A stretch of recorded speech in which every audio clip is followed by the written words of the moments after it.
కొడుకు పెళ్లి చేయాలని. బాబు నువ్వు పెళ్లి చేసుకోవాలంటే, బాజీ మీరు పెద్దోరు కదా! అలా మాట్లాడొచ్చా అసలు? నేను పెళ్లి ఎలా చేసుకుంటాను అనుకున్నా. వాళ్ళిద్దరికి చాలా డిస్కస్ జరిగాయంట. ఆయన ఏదో అన్నట్టు ఆయన సత్యాగ్రహంలాగా అంత ఏజ్‌లో ఫుడ్ మానేశారంటండి మొత్తం. నా కొడుకు అనే వరకు నేను ఫుడ్ ముట్టను. నేను పెళ్లి చేసుకుంటాను అంటేనే ఆ రోజే నేను తింటాను. అంత పెద్ద ఏజు ఆయన ఉపవాసం చేసి ఎలా ఉంటారు? ఇంక అసలే తండ్రి గారి మాట కోసమని, సరే అయితే మీ ఇష్టం అన్నారంట.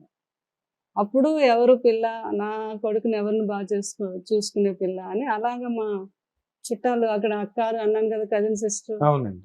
మా చుట్టాలు ఉంటారనమాట. ఆయన ఇప్పుడు లేరు, పోయారు.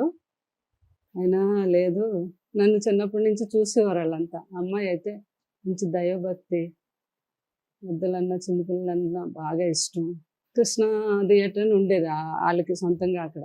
అక్కడికి వెళ్తూ ఉండేవాళ్ళం మేము. మరి పిన్నమ్మ కూతురే కదా, అవునండి. అప్పుడు చూసినప్పుడు వాళ్ళు ఈ అమ్మాయి అయితే బాగుంటుంది.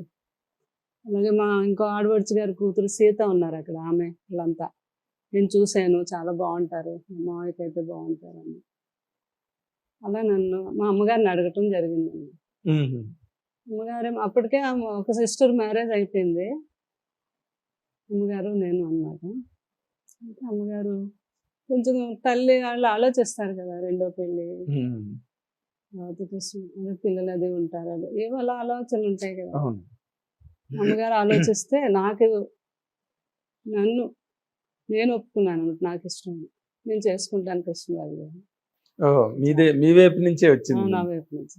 ఎందుకు అంటే ఆయన చాలా గొప్ప వ్యక్తి కదా, అలాంటి వ్యక్తి దొరకాలి కదా, నేను చేసుకుంటాను అనడంతో ముందుకు వెళ్ళటం జరిగింది. ఓకే చెప్పడం జరిగిందని కృష్ణరాజు గారికి నమ్మకం లేదు. పూర్వం కాలంలోనే పిల్లల్ని బలవంతంగా ఒప్పించేసేస్తారు, అసలు ఆ అమ్మాయికి నిజంగా ఇష్టమో లేదో అని ఆయన కజిన్ బ్రదర్ని పంపించారు, నేతాజీ గారని నా దగ్గరికి. నేను వైజాగ్లో పిన్ని గారు ఇంటి దగ్గర అక్కడ ఉంటాయి.